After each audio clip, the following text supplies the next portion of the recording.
गुज़िश्ता साल सैलाब के सबब बह जाने वाले कोटरी तादादू रेलवे ट्रैक को बहाल करके ट्रेनों के लिए खोल दिया गया है। कोटरी से सखर के लिए पहली मुसाफिर ट्रेन मोहिंजोदड़ो एक्सप्रेस रवाना हो गई है। आपको बताएं कि गुज़िश्ता साल सैलाब के सबब बह जाने वाले कोटरी तादादू रेलवे ट्रैक को बहाल करके ट्रेनों के लिए खोल दिया गया। कोटरी से सखर के लिए पहली मुसाफिर ट्रेन मोहिंजोदड़ो एक्सप्रेस रवाना हो गई है। मज़ीद जानते हैं डॉन न्यूज़ के नुमाइंदे राशिद शेख से। ये राशिद, अपडेट कीजिएगा।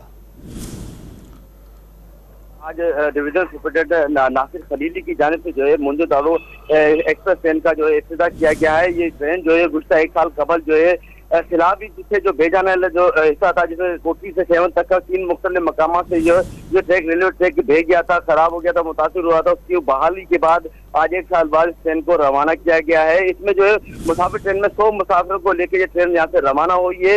डिवीजन सुपरिटेंडेंट ने बाकायदा तौर पर जो है उसका इफ्तिताह किया है, रिबन काट कर, और उन्होंने मुसाफिर को जो है अलविदा भी किया है। जबकि जो इस मौके पर जो वफाकी वज़ीर साद रफीक की जानिब से ऑनलाइन जो है इब्तिदाई तकरीब में शिरकत की गई। उनकी जानिब से कुछ खिताबत भी किए गए और उनका ये कहना था कि जो रेलवे मजीद जो ट्रेन है उनकी बहाली के इक़दाम किए जाएंगे। जी, बहुत शुक्रिया राशिद शेख अपडेट करने के लिए।